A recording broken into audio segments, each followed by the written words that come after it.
और बड़ी जानकारी आपको दे दें, डोडा और कठुआ में हुए आतंकी हमले पर सबसे बड़ा अपडेट मिल रहा है। डोडा में सेना के ऑपरेटिंग बेस पर हुए आतंकी हमले की जिम्मेदारी कश्मीर टाइगर्स ने ली है। दूसरी तरफ कठुआ में हुए आतंकी हमले में पाकिस्तान से आतंकियों की घुसपैठ की खबर सामने आ रही है। आपको बता दें कि दोनों हमलों के बाद घाटी में सर्च ऑपरेशन और भी ज्यादा तेज कर दिया गया है। सूत्रों के हवाले से खबर है कि कठुआ में मारे गए आतंकवादी के बैग से कुछ हैंड ग्रेनेड और भारतीय नोटों की गड्डियां भी मिली हैं।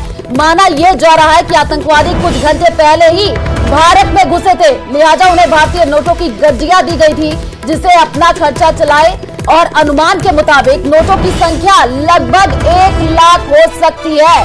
तो इस वक्त की सबसे बड़ी जानकारी आपको दे रहे हैं, जो बड़ी अपडेट निकल करके सामने आ रही है वो आपको बता दें कि डोडा और कठुआ में हुए आतंकी हमले पर यह सबसे बड़ी जानकारी मिल रही है। डोडा में सेना के ऑपरेटिंग बेस पर हुए आतंकी हमले की जो जिम्मेदारी है वो कश्मीर टाइगर्स ने ले ली है। दूसरी तरफ कठुआ में हुए आतंकी हमले में पाकिस्तान से आतंकियों की घुसपैठ की भी जो खबर है वो भी सामने आ रही है। तो दोनों हमलों के बाद घाटी में सर्च ऑपरेशन और भी ज्यादा तेज कर दिया गया है। देखिए पोस्ट किया गया है, वो पोस्ट हम आपको टीवी स्क्रीन पर दिखा रहे हैं। ये पोस्ट करके हमले की जिम्मेदारी कश्मीर टाइगर्स ने ली है। तस्वीर भी हम आपको दिखा रहे हैं। पहली तस्वीर देखिए कि पूरे इलाके में सर्च ऑपरेशन चलाया जा रहा है और दूसरी जो हम आपको तस्वीर दिखा रहे हैं कश्मीर टाइगर्स की तरफ से जो है हमले की जिम्मेदारी ले ली गई है। और चलिए रुक करते हैं अगली खबर की ओर। एनआईए की रियासी आतंकी हमले की जांच चल रही है और सूत्रों के मुताबिक एनआईए जांच में यह पता चला है कि राजौरी से आतंकी हमला करने 3 आतंकी जंगलों के रास्ते से आए थे और उन्होंने साथ में एक गाइड भी रखा जो उन्हें लोकेशन की जानकारी दे रहा था। एनआईए की अभी तक की जांच में यह भी पता चला है कि आतंकी इसी गांव में पिछले 1 हफ्ते से मौजूद थे। देखिए रिपोर्ट।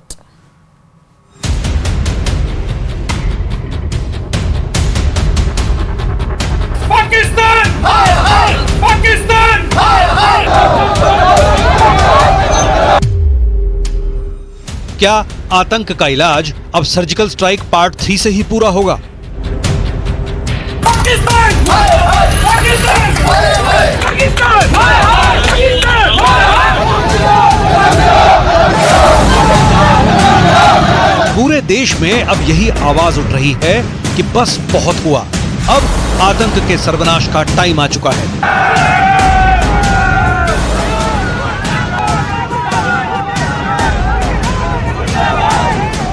जम्मू से जयपुर तक अब यही आवाज उठ रही है कि अब भारत और बर्दाश्त नहीं कर सकता है।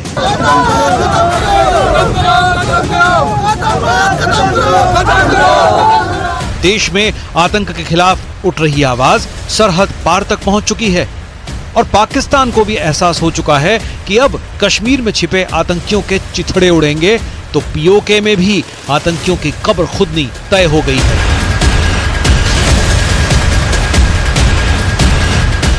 पाक अधिकृत कश्मीर के पूर्व पीएम फारूक हैदर ने मान लिया है कि अब सर्जिकल स्ट्राइक पार्ट 3 का काउंटडाउन शुरू हो गया है। इसलिए फारूक हैदर ने शहबाज शरीफ को आगाह किया है कि वो भी अपने आतंकियों को बचाने की तैयारी कर ले।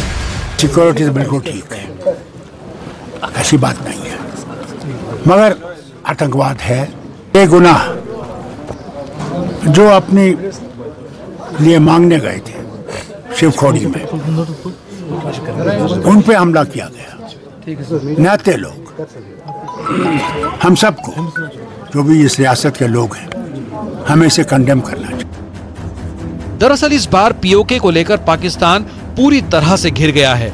खुफिया सूत्रों के मुताबिक रियासी में हमला करने वाले आतंकियों में पाकिस्तान के रिटायर्ड सैनिक शामिल हैं, जिन्हें पीओके के लॉन्च पैड में ट्रेनिंग दी गई थी और यहीं से आतंकी जम्मू कश्मीर के सांबा में घुसे और फिर राजौरी पहुंचे। यहां से आतंकियों ने रियासी में अपनी पोजीशन संभाल ली।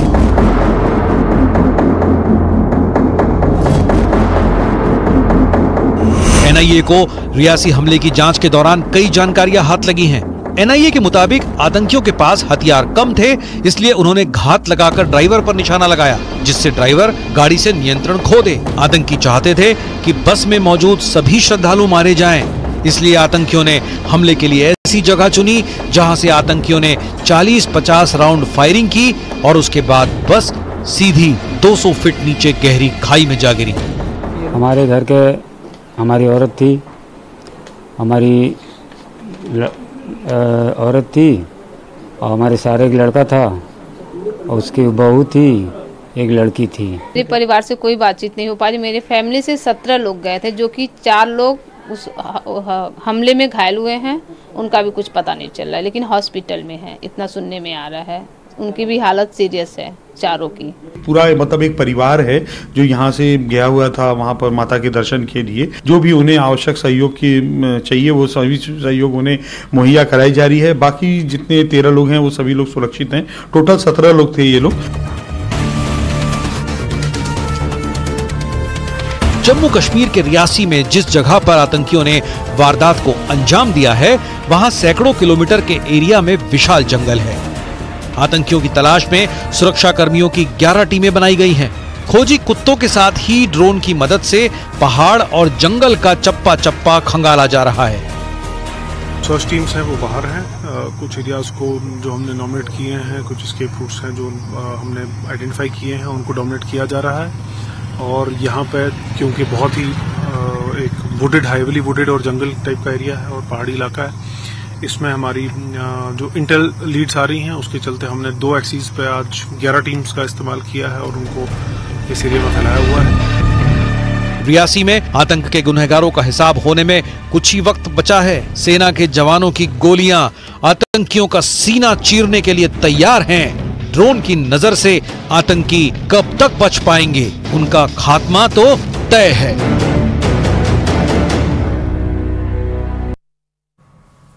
और चलिए रुक करते हैं अगली खबर की ओर। 18वीं लोकसभा का पहला सत्र 24 जून से शुरू होने जा रहा है, जो 3 जुलाई तक चलेगा। और इस बात की जानकारी केंद्रीय संसदीय कार्य मंत्री किरेन रिजिजू ने दी। आपको बता दें कि इस दौरान नवनिर्वाचित सदस्यों का शपथ ग्रहण, लोकसभा के अध्यक्ष का चुनाव, राष्ट्रपति का अभिभाषण और उस पर चर्चा की जाएगी। इसके साथ ही उन्होंने ये भी बताया कि 264वीं राज्यसभा का सत्र 27 जून से शुरू होगा और दोनों सदनों के सत्र 3 जुलाई तक चलेंगे।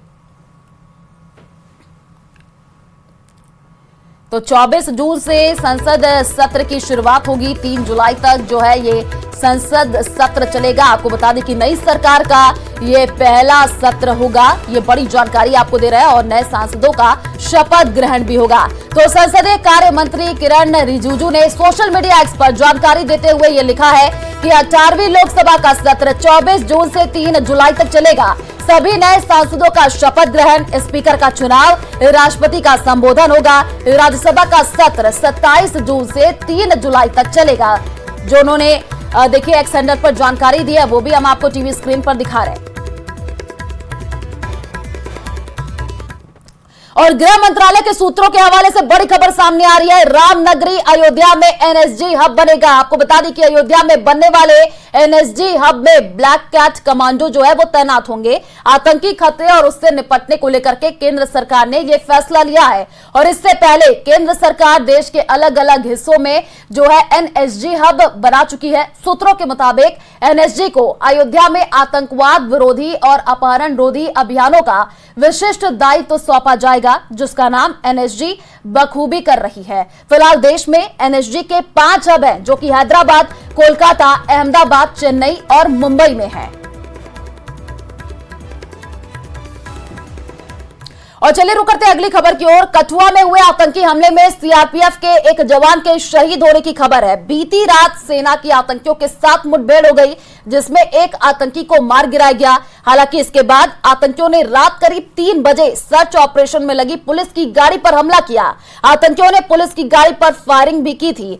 तस्वीरें भी हम आपको टीवी स्क्रीन पर दिखा रहे हैं। ये देखिए 3 राउंड की जो ये फायरिंग की गई है वो तस्वीर टीवी स्क्रीन पर हम आपको दिखा रहे हैं। ये चौथी तस्वीर भी हम आपको दिखा रहे हैं। देखिए कितने राउंड की यहां पर फायरिंग जो है वो की गई थी। कठुआ में हुए आतंकी हमले में जो है अपडेट यही है कि सीआरपीएफ के एक जवान के शहीद होने की खबर है। बीती रात सेना की आतंकियों के साथ ये मुठभेड़ हुई है। देखिए ये वही गाड़ी है, पुलिस की गाड़ी, जिस पर फायरिंग जो है आतंकियों की तरफ से की गई। और आतंकियों ने रात करीब 3 बजे जो है सर्च ऑपरेशन में लगी पुलिस की गाड़ी पर हमला कर दिया। और ये जो हम आपको देखिए दिखा रहे हैं तस्वीर, कितने राउंड यहां पर फायरिंग की गई है उसी की ये तस्वीर है। आतंकियों ने पुलिस की गाड़ी पर फायरिंग की थी। और चलिए रुक करते हैं अगली खबर की ओर। कन्नड़ फिल्म इंडस्ट्री से एक ऐसी खबर सामने आई है जिसने सबको हिला करके रख दिया है। कन्नड़ फिल्म के मशहूर एक्टर दर्शन और उनकी पत्नी को पुलिस ने मर्डर के आरोप में गिरफ्तार किया है। वह इस मामले में कन्नड़ इंडस्ट्री की फेमस एक्ट्रेस पवित्रा गौड़ा का नाम भी सामने आ रहा है। देखिए रिपोर्ट।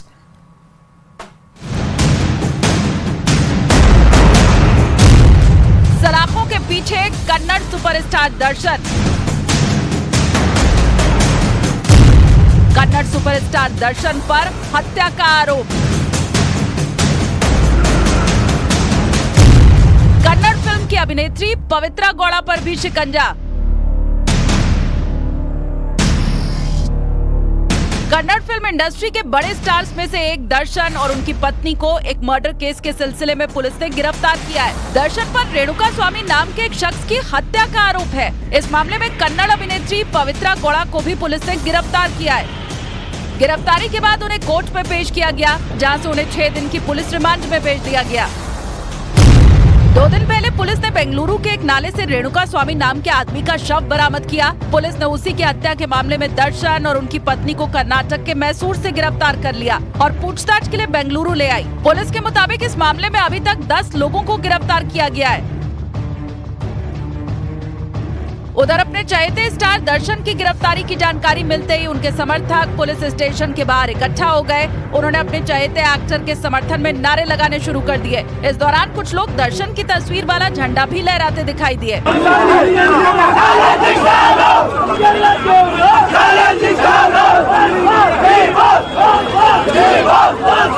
आरोप है कि रेणुका स्वामी ने एक्टर दर्शन की पत्नी को अश्लील मैसेज भेजे थे। इसी के कुछ दिन बाद रेणुका स्वामी की हत्या कर दी गई थी।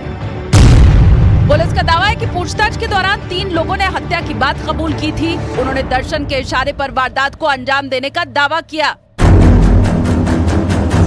रेणुका स्वामी हत्याकांड से जुड़ा एक सीसीटीवी वीडियो भी सामने आया। दावा है कि रेणुका स्वामी की हत्या के बाद काले रंग की स्कॉर्पियो कार से शव को ठिकाने लगाया गया था और इस कार के पीछे दर्शन की गाड़ी भी चल रही थी। कन्नड़ फिल्मों के एक्टर दर्शन का विवादों से पुराना नाता रहा है। 2011 में उनकी पत्नी ने उन पर डोमेस्टिक वायलेंस का आरोप लगाया था। 2021 में दर्शन पर मैसूर के एक होटल में मारपीट का आरोप लगा था। अब हत्या के मामले में उनकी गिरफ्तारी से कन्नड़ फिल्म इंडस्ट्री सकते में है। चलिए रुक करते हैं अगली खबर की ओर। चित्तौड़गढ़ के सावलिया सेठ मंदिर में 1 महीने में 17 करोड़ रुपए से ज्यादा का कैश चढ़ाया गया है और इसके अलावा करीब 1.5 किलो से ज्यादा का सोना और 17 किलो चांदी भी सावलिया सेठ के खजाने में मिली है। चढ़ावे की गिनती 5 चरणों में पूरी की गई है। भर में ऐसे कई मंदिर हैं जहां साल भर में लाखों करोड़ों रुपए का चढ़ावा चढ़ता है, जहां भक्त दिल खोलकर दान पात्र में राशि डालते हैं। ऐसा ही एक मंदिर राजस्थान में भी है जो देश भर में प्रसिद्ध है। यहां हर माह करोड़ों रुपए का चढ़ावा निकलता है। यह है चित्तौड़गढ़ जिले के मंडफिया में स्थित सावलिया सेठ का मंदिर, जहां जून महीने में भंडारे के चढ़ावे की गणना हुई तो यहां 17 करोड़ रुपए से ज्यादा चढ़ावा निकला। इसके अलावा भारी मात्रा में सोने और चांदी के आभूषण चढ़ाए गए।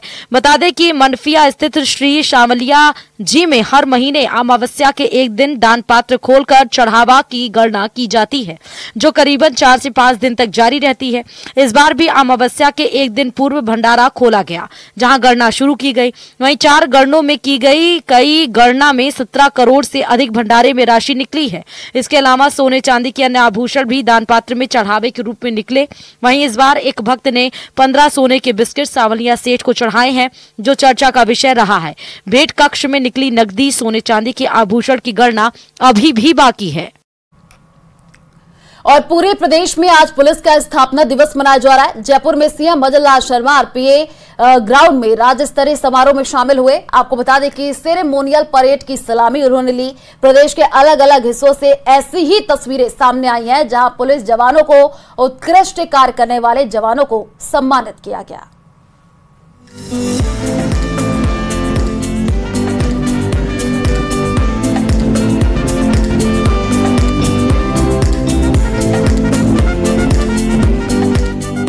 प्रदेश के अलग अलग हिस्सों में राजस्थान पुलिस का स्थापना दिवस मनाया गया, जहां उत्कृष्ट योगदान करने वाले पुलिसकर्मियों को सम्मानित किया गया।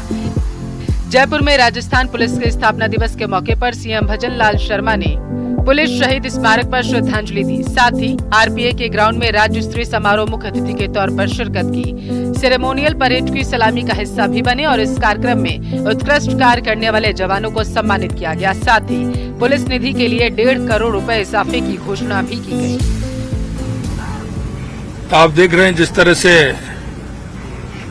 अपराधी हर तरह के नए अपराध, हर तरह के नए काम करने को, क्योंकि अपराध का स्वरूप भी बदला है, उस स्थिति में हमारी पुलिस हर तरह से सक्षम हो, प्रभावी हो और आधुनिकता के हिसाब से चलते हुए उन सभी ऐसे लोगों के इरादे समाप्त करे।